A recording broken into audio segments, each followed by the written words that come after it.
Hi, I'm Karen Russell and I'm with Kristen Carmela, and we're here at the Yoga NoHo Center in North Hollywood, California. And we're going to go over the posturing for Surya Namaskara B, Sun Salutation B. And the only difference from A to B is that we will add two postures.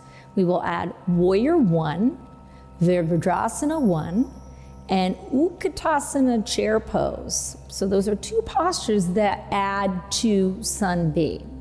But let's first break down Warrior One. So we're gonna start, Kristen's gonna start in downward facing dog. And of course you can go into Warrior One, Virabhadrasana One, from standing position, but we're gonna go from downward facing dog. The reason why I want to go from downward facing dog is because I want you to start to develop a practice where you root down to come up.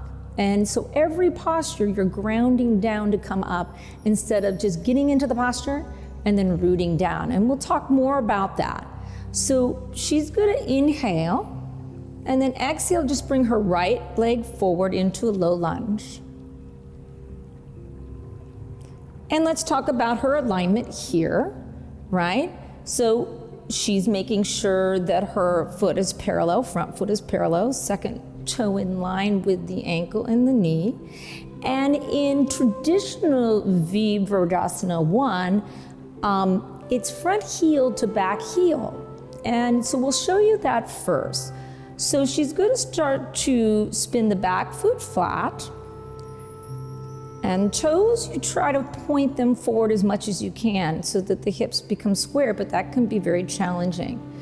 And what she's going to do is take her right hand on her right hip and draw that hip back to try to get it more square so that the hip becomes square. And then she's going to inhale, root down, and start to rise up by drawing the navel in and then coming up. So she beautifully roots down to come up, okay? And then she'll bring both hands up over the head. Now, the thing is with Virabhadrasana One is that there's traditional ways. Remember, there's always many lineages of yoga, so that the postures may have some variations. So for example, Iyengar would have both hands clasped together up. Yep.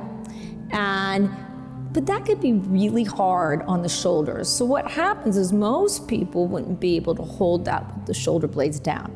So Kristen, open up your hands and just keep them shoulder width apart. Now, she'll draw the thumbs back. We'll work on the three platforms, right? Shoulder blades roll down the back. Soften the heart and widen the collarbone so you're not sticking or puffing the heart out. Then she's going to draw the navel to spine, right? And you'll see that adjustment. And even here, the flesh of the buttocks goes back to the heels, and make sure that back leg is nice and straight. Yes, so it's challenging, right? Now this is front heel to back heel. Take a nice deep breath in, Kristen, and then exhale. Go through a vinyasa of your choice. And as you've seen, there's many ways of going through that vinyasa. She's choosing to do the Chaturanga Dandasana and up dog, Urdhva Mukha Svanasana, and downward dog. So just resting here in downward dog for a moment.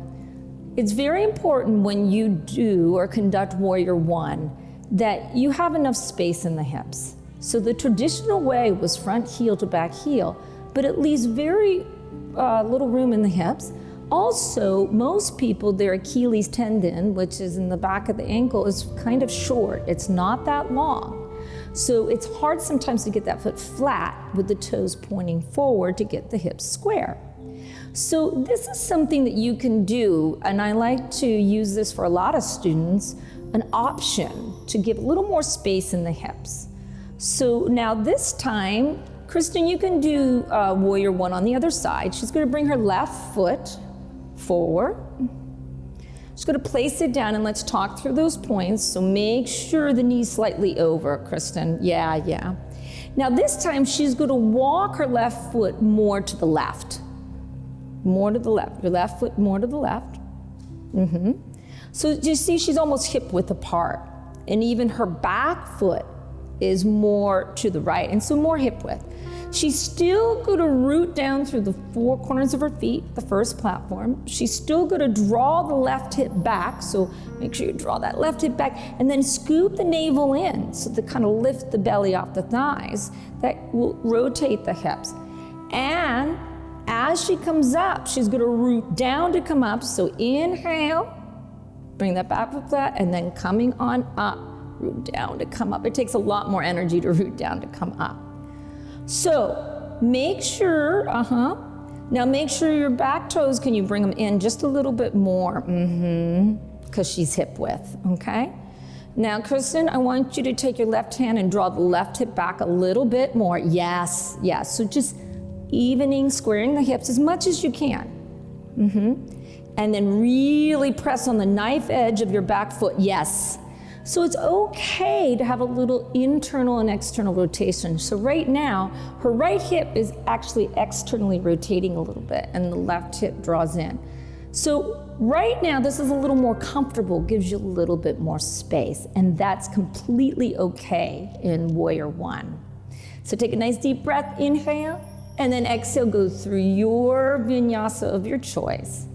And remember, you can always skip the vinyasa completely if you're in a vinyasa flow class, or you can do knees, chest, chin, right? And then exhale, downward facing dog. And then just lower your knees and rest for a moment. Yes, because that's a lot of work. So the points for Virabhadrasana One, Warrior One, it's a very tricky posture because it is internally and externally rotating the thighs. It takes a lot of length in the legs, the Achilles, to get that leg flat and the foot flat. At the same time, hip mobility and keeping the hips square. So you don't have to worry, you can just widen your hips. So widen the stance, and that will make it easier until you want to do front heel to back heel. This is a great all-over posture for opening up the hips, the legs. It's working so much, even the front of the body as your arms lift up.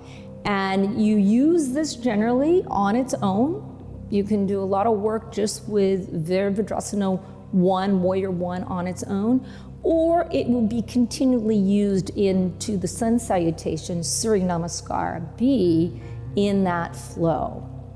And let's talk about one other point, is that when you're in your posture, your Warrior One, your look should be soft. Your dristi, gazing out, just very soft. And that's it, so that's important. Make sure that you use the 3 platforms, even in every posture. Make sure your dristi is soft, and make sure to widen your stance if you feel like you have any kind of balance issues. Virabhadrasana Warrior One.